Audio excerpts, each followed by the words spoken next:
প্রিয় ষষ্ঠ শ্রেণীর শিক্ষার্থীরা, শুভেচ্ছা নিও। আজকে আমি তোমাদের ইতিহাস ও সামাজিক বিজ্ঞান বিষয়ের বার্ষিক পরীক্ষার সিলেবাসের অন্তর্ভুক্ত অধ্যায় ৬ দক্ষিণ এশিয়া ও বিশ্বের ইতিহাসে ভূপ্রকৃতির প্রভাব, এই অধ্যায় থেকে নৈর্ব্যক্তিক অর্থাৎ এমসিকিউ এবং এক কথায় উত্তর, সংক্ষিপ্ত প্রশ্ন উত্তর এবং দৃশ্যপট নির্ভর ও দৃশ্যপট বিহীন রচনামূলক প্রশ্ন এবং উত্তর নিয়ে আলোচনা করব।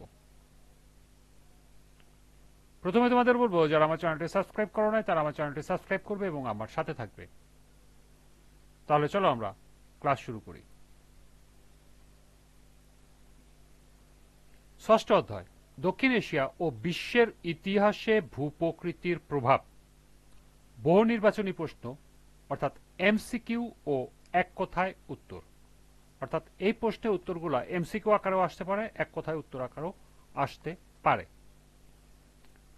প্রথম প্রশ্ন, তামার ব্যবহার শুরুর সময়টাকে কি বলা হয়? সঠিক উত্তর তাম্র প্রস্তর যুগ। ২, হাড় বা শরীরে টিকে থাকার অবশেষকে কি বলা হয়? সঠিক উত্তর জীবাশ্ম বা ফসিল। ৩, মানুষ সর্বপ্রথম পাথরের হাতিয়ার তৈরি করে কত বছর আগে? উত্তর প্রায় ৩৩ লক্ষ বছর আগে। ৪, পাথরের যুগের কয়টি পর্যায় রয়েছে? সঠিক উত্তর ৩টি। ৫, প্রখ্যাত প্রত্নতত্ত্ববিদ গর্ডন চাইল্ড প্রথম বিপ্লবের কি নাম দিয়েছেন? সঠিক উত্তর নবপলীয় বিপ্লব বা কৃষি বিপ্লব। ৬, মানব সভ্যতার দ্বিতীয় বিপ্লবকে কি বলা হয়? সঠিক উত্তর নগর বিপ্লব। ৭, প্রখ্যাত প্রত্নতত্ত্ববিদ গর্ডন চাইল্ড নগর বিপ্লবের কয়টি বৈশিষ্ট্যের কথা উল্লেখ করেছেন? সঠিক উত্তর ১০টি। ৮, নগর সভ্যতার প্রধান দুইটি নগরের নাম কি? সঠিক উত্তর মহেঞ্জোদারো এবং হরপ্পা। ৯, মিশরীয় সভ্যতা কোথায় বিকশিত হয়েছিল? সঠিক উত্তর নীল নদীর তীরে।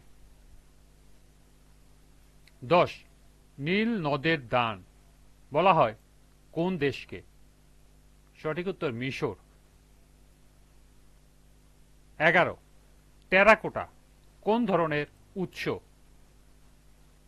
সঠিক উত্তর অপ্রচলিত বা অলিখিত উৎস। ১২, ভ্রমণ বৃত্তান্ত কোন ধরনের উৎস? সঠিক উত্তর প্রচলিত বা লিখিত উৎস। ১৩, কখন মানুষ স্থায়ীভাবে বসবাস শুরু করেছিল? সঠিক উত্তর কৃষি কাজ শিখে ফেলার পর। ১৪, কখন বিভিন্ন ধরনের পশু পালন করা রপ্ত হয়েছিল? সঠিক উত্তর কৃষি বিপ্লবে। ১৫, মানব সভ্যতার প্রথম বিপ্লবকে কি বলা হয়? কৃষি বিপ্লব।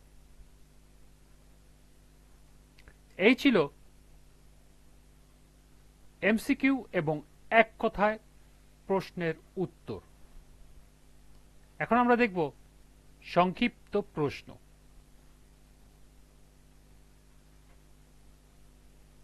তোমরা ইতিমধ্যে জানো ১৫টি সংক্ষিপ্ত প্রশ্ন থাকবে, প্রতিটি প্রশ্নের মান ২ করে এবং ১৫টি প্রশ্নের উত্তরই তোমাদের দিতে হবে। প্রথম প্রশ্ন, জীবাশ্ম বা ফসিল কি? ২, প্রস্তর যুগ বা পাথরের যুগ কাকে বলে? ৩, তাম্রপ্রস্তর যুগ কাকে বলে? ৪, পাথরের হাতিয়ার কি কাজে ব্যবহার করত? ৫, নবপলীয় বিপ্লব বা কৃষি বিপ্লব কি? 6. নগর বিপ্লবের মূল বৈশিষ্ট্য কি? 7. মহেঞ্জোদারো সভ্যতা কি? 8. হরপ্পা সভ্যতা কি? 9. মিশরীয় সভ্যতা কি? 10. কেন মিশরকে নীল নদের দান বলা হয়? 11. জ্ঞান বিজ্ঞানের ক্ষেত্রে মিশরীয় সভ্যতার ভূমিকা কি? এবং 12. গ্রিক সভ্যতা কি? এই ছিল সংক্ষিপ্ত প্রশ্ন। এই প্রশ্নের উত্তরগুলো আমি আমার পূর্ববর্তী ক্লাসের ভিডিওতে দিয়ে দিয়েছি, তোমরা সেখান থেকে সংগ্রহ করতে পারো, অথবা ইতিহাস ও সামাজিক বিজ্ঞান সহ 5টি বিষয় অর্থাৎ বাংলা, বিজ্ঞান, স্বাস্থ্য সুরক্ষা, জীবন জীবিকা এবং ইতিহাস ও সামাজিক বিজ্ঞান, এই 5টি বিষয়ের নৈবেত্তিক, সংক্ষিপ্ত এবং দৃশ্যপটবিহীন ও দৃশ্যপট নির্ভর রচনামূলক প্রশ্ন এবং উত্তর একসাথে একটি পিডিএফ নোট আছে, যা তোমরা সংগ্রহ করতে পারো। সংগ্রহ করার নিয়ম স্ক্রিনে দেখানো আছে, তোমরা এখান থেকে স্ক্রিনশট দিয়ে নিতে পারো। এখন আমরা দেখব রচনামূলক প্রশ্ন দৃশ্যপটবিহীন ও দৃশ্যপট নির্ভর। প্রথম প্রশ্ন, পৃথিবীর ভূপ্রাকৃতিক বৈশিষ্ট্যের নাম লিখো। কোন ধরনের পরিবেশে মানুষ কিভাবে জীবনযাপন করে তা নিজেদের অভিজ্ঞতা থেকে বর্ণনা করো। 2.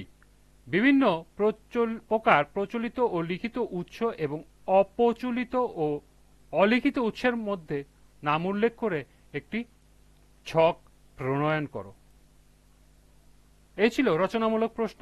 এর উত্তরগুলো আমরা আমার পূর্ববর্তী ইতিহাস ও সামাজিক বিজ্ঞান বিষয়ের ভিডিওতে দিয়ে দিয়েছি, তোমরা সেখান থেকে সংগ্রহ করতে পারো অথবা পিডিএফ নোট সংগ্রহ করে নিতে পারো। আজকের ক্লাসটি এ পর্যন্তই। সবাইকে আবারও বলছি, যারা আমার চ্যানেলটি সাবস্ক্রাইব করো না তারা আমার চ্যানেলটি সাবস্ক্রাইব করবে এবং আমার সাথে থাকবে। সবাইকে পরবর্তী ক্লাস দেখার আমন্ত্রণ জানিয়ে আজকের মতো আমি এখানেই শেষ করছি। আল্লাহ হাফেজ।